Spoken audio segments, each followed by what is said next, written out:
Workload, the show that scours the country trying to find time-saving tips that might just lighten your workload. Today, we're going to be looking at personal, social and behaviour issues. This school in Birmingham operates a hugely successful positive behaviour policy, big ticks all round. Then to an initiative at Bramhall High School, which aims to combat drug-related problems in school. Finally, to Childline in partnership with schools, whose outreach workers offer advice, support and training in peer support schemes to schools all over the UK. But first, let's put a happy face on as we visit Green Meadow Primary School, where there are lots of them about. To reduce low-level disruption, the school has been using a good behaviour programme that originated in the USA. Positive behaviour plan was a strategy we started 8 years ago in our school, whereby we looked to try and improve what was then perceived to be a problem with behaviour. It's a non-negotiable system. There are positives and there are negatives, and they're dished out accordingly. And the teachers actually do respond well to it because it benefits them as much as it benefits the children. And the rules that we have in our school are very straightforward. The children have helped in the development of these positive statements, and we always keep our hands, feet and objects to ourselves. We always follow instructions first time. We always show respect to others and their property. We always work hard and use our time well. This system is implemented in the classroom with a buddy board. If a child is doing something either in a whole class or in a group that is following one of the rules, behaving well, being a good role model, setting a good example, their name will go on the happy side. And then during the day, if you see that child again doing something, any of the 4 rules, they get a tick by their name, and that means we give them a clap, 2 ticks, and they have a sticker which says I did the right thing. If they get a 3rd tick, then we have a buddy card that they stamp. And the teacher dates that. Now when they've got 10 stamps, then they get a special bronze or silver or gold award. 4 ticks on the happy side, they get a raffle ticket, and then every month we have a congratulations assembly, and all the raffle tickets are put into a pot and 2 children's names are called out. On the sad side, again, name goes up for the first offence, if you like, and a tick will go up with that. It's 5 minutes away from the rest of the class. The second tick means they will be sent to a different class to work for 10 minutes. 3 ticks, they will go down to speak to the head teacher, and on the rare occasion that they get a 4th tick, the parents are then involved with an explanation of what's gone on during the day. Our parents have embraced the scheme as well as the rest of the school community and are very supportive. If they know they've got the ticks on the happy side, it really makes them positive. Then if they do happen to get one on the sad side, they know they've got to pull the socks up really and try a bit harder. It's a system that helps you to teach and it helps the children to learn. It's something that helps you enjoy what you're doing because you're not worrying about the low-level incidents, because the children are very clear about what they need to be doing. Because the system is so well respected and used by teachers and pupils alike, it's much easier and reduces stress levels a great deal because of the fact that it's so quick and easy to use. You don't need to go into lengthy discussions for the minor incidences. It's just a case of sad side and move on. The sanction is made and we move on. Lots of names on the happy side, so congratulations, but I noticed 1 or 2 names on the sad side. Those people whose names on the sad side, they're really going to try hard to make sure their name's on the happy side. Clearly an additional bonus to our positive behaviour plan is that staff morale is high in the context of not necessarily having to deal with poor behaviour. Means that they can focus on what they are wanting to do in the classroom, and they will achieve, and our results are a testament to that. High school presents a different challenge. Teenagers start experimenting in lots of ways. So how do we get the message across to pupils that drugs won't be tolerated in school?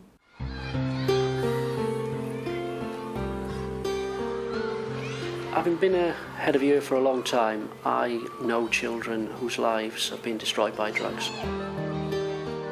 I've taught children whose lives are now ruined because of drugs. I've taught children who are now dead because of drugs.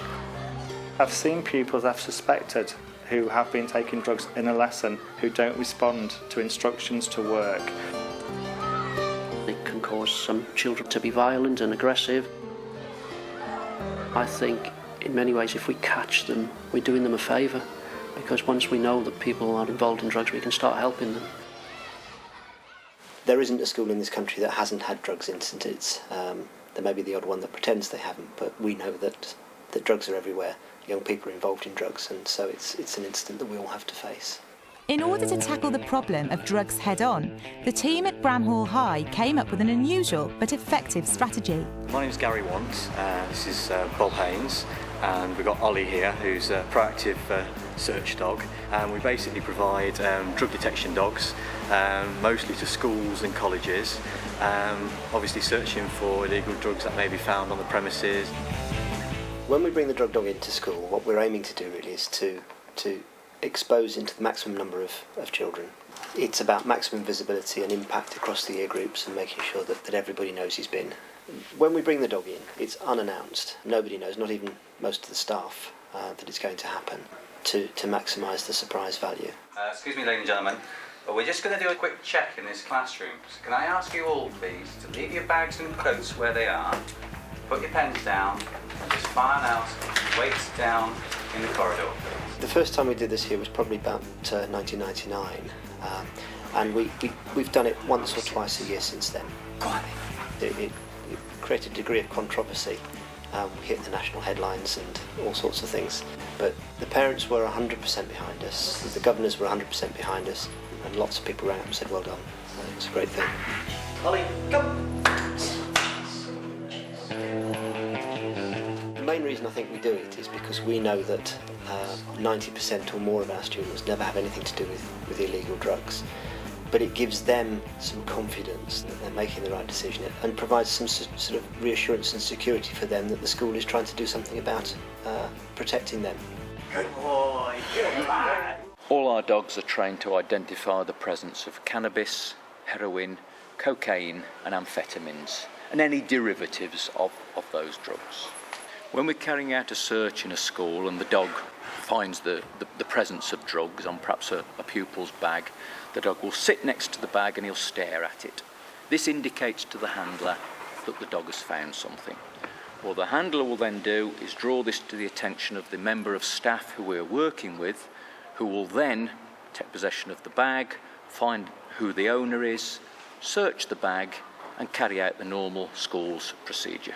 Any youngsters who's involved in any sort of drug-related incident in school, from being caught smoking cigarettes through to being possessing cannabis or something like that, they're all engaged with our drugs counselling service as well as the process of dealing with them as punishment. I'm really pleased to say that during the course of this morning's search we've found absolutely nothing by way of illegal drugs, which is great. The youngsters have seen it happen, but nobody's been involved in any problems. I think bringing sniffer dogs into school is a good idea. I'd never come across it before I came to this school. I'd heard about it because I live nearby, and I thought initially a strange thing to do, but since I've been here, I'm convinced that it's a good idea. As a teacher and also as a year head, it's very useful. It's about being proactive, it's about finding out about students, about the behaviour and helping them in as many ways as we can, really. I think in today's society we do have a problem with drugs, and I think the pupils need to know that we're not going to tolerate it, and so I'm perfectly happy for anyone to come into my classroom at any time. Most children know Childline is somewhere they can get confidential help for all sorts of problems. Now Childline has joined forces with schools to offer a training service for teachers and pupils to be peer supporters. The initiative is called CHIPS, short for Childline in partnership with schools. Swinton High School in Manchester invited CHIPS in. Outreach worker Sue Tabner from Childline has come to the school for the second year running to train another group of Year 10 pupil mentors. So can you sum up very briefly what peer mentoring is and how it works? Yeah, well, briefly, it depends on the school, what kind of scheme they take up, but it's about young people supporting other young people, being part of a solution rather than being the problem. What we're going to do now is we're going to sort of build on what we did yesterday and we're going to sort of just get your views as to what you think peer support or peer mentoring is. What we've been doing over the last 2 days is actually helping them to look at the skills and qualities they need to build on that intrinsic quality within them, which is about willingness to help others, and helping them to look at the boundaries of their role, to look at when they need to pass things on to, to other support, but also to practice some communication skills to actually learn how to be helpful. Peer mentoring is to help children who are new to the school fit in and feel secure. It can be used easily in secondary school by the older, wiser people.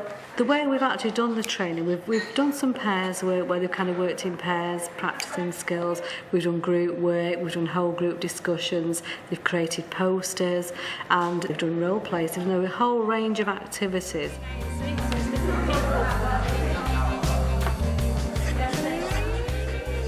Okay, Guy, what does it mean then to be a peer mentor? To be a peer mentor, it's like talk to kids and like just help out with the problems, and if it's any serious issues, like we've got to get teachers involved, and really got to be pretty trustworthy to be a peer mentor.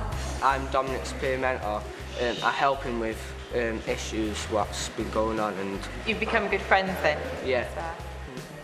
The children seem to really benefit from the scheme. How do you feel the teachers do? Well, what teachers have said to us is it's a bit like it creams off that layer, so they're not playing Judge Judy after each break and lunchtime, that, that people have got somewhere to go and they've got somewhere they can share their worries before they become big issues. Staff members Becky Halliwell and Chris Woodward agree that the mentoring scheme has taken a lot of pastoral pressure off teachers. Do you feel it's been effective?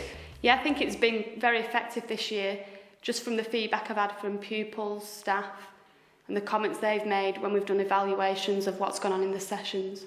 What did you expect the pupils to benefit from it?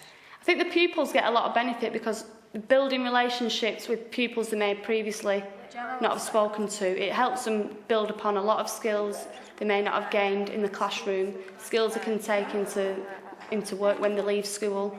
And a lot of them who actually apply actually want to work with children or do jobs such as counselling and things like that. So what changes have you seen since the CHIPS scheme was introduced to the school? Well, it's definitely helped with the respect between the pupils, and especially in the morning, which, as you know, can be a very busy time of the day. Some of the pupils who do the peer mentoring, the pupils who obviously will be a bit more vulnerable, a bit more stressed in the morning, and they're able to go see the mentors, and that helps them settle down. It helps with them sorting out their time in form, getting their equipment ready and being relaxed and ready and confident for the day ahead. And obviously that helps with the education in the school. How have you and the rest of the staff at the school benefited from having the CHIPS scheme in place? There's the pupils and there's the teachers, and we do get on really well, but there is always some distance between us. And with the peer mentors there to help the pupils to settle down, to get sorted in, it also gives the teachers more time to deal with other issues. How has it improved your emotional well-being as a teacher? It's obviously good as a teacher to see the pupils getting on better. Yeah, to know that there is that respect spreading up between and through the years makes everybody feel better. The pupils obviously enjoy it. One thing that all the pupils I've spoken to did say was that their peer mentor was obviously somebody they wouldn't have spoken to normally. Even now, and for some of them it's been a year since they've done the peer mentoring, they still nod and say hello to that pupil. To see that kind of friendliness and that respect helps everybody's well-being, not just the teachers, pupils and teachers definitely. That's it for this show, I'm afraid, but I hope it's given you some food for thought. Check out the Teachers TV website at www.teachers.tv for more information. Enjoy the job and goodbye for now.